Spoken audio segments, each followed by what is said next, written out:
All right, my lovely friends. It's been 10 hours since I mixed the dough and did my stretch and pulls, or pull and stretches, whatever you want to call them. And now it's time to shape my loaves and put them in the baskets. I'm gonna get the baskets ready actually.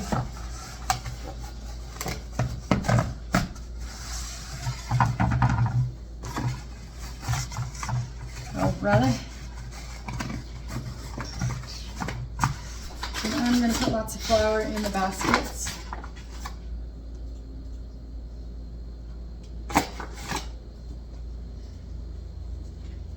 All right. I'm not putting flour on the dough.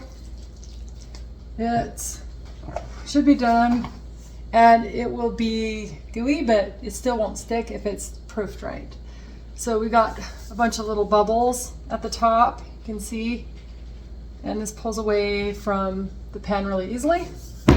So I'm not putting any flour on here. Some people do that. I don't, because I want it to stick together really well when I shape it. It's not really supposed to stick to the bowl, but it's the bowl I mixed it in, and that's why it's sticking, because there's just still some flour on the side. Okay. So this is enough for 2 loaves, so I'm going to cut it in half.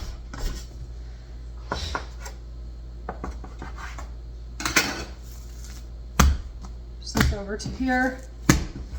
So even though it's kind of sticky like this, it won't stick to the counter or anything when it's proofed right. So this is how I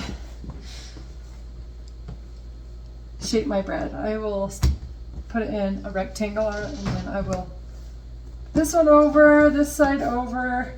I will roll it up in the middle. And I like to do it another roll this way. Okay, so I'm gonna just pinch one side. All right, now I'm gonna do my push and whatever they're called, I don't know. I'm going to shape this dough by doing a few of these. That helps build the tension right here. So when it rises, it doesn't flatten out, it goes up. Do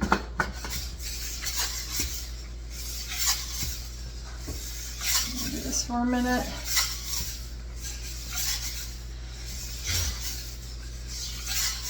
You see how it does not stick to the table at all? Okay, that looks good. So I'm going to put it in the basket. The smooth side down, not the pinch side. And while it's in here, I'm going to pinch it together, make it sure it's in a good ball. So like I said, it rises up instead of, okay.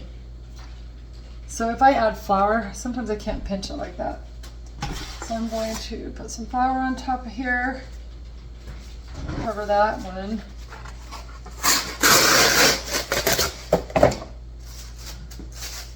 And then I'm gonna let these set on the counter, rest on the counter for about an hour or 2.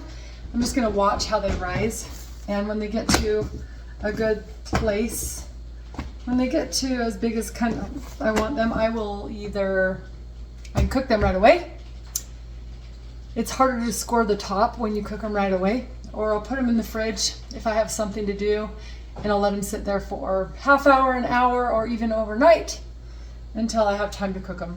I don't know that I'm going to cook them tonight. I think I'm going to wait till the morning. Okay.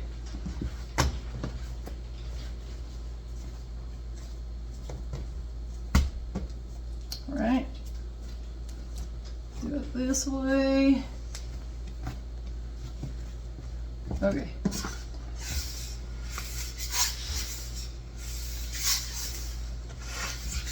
Pretty good surface tension. Someone's knocking at my door.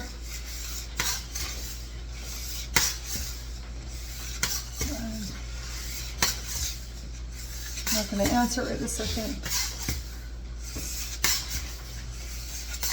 Okay, that's a good tension right there. So I'm going to turn around. This is pinched. Okay, I'm going to stick this in basket. I'm going to pinch the top a little bit more on here. All right.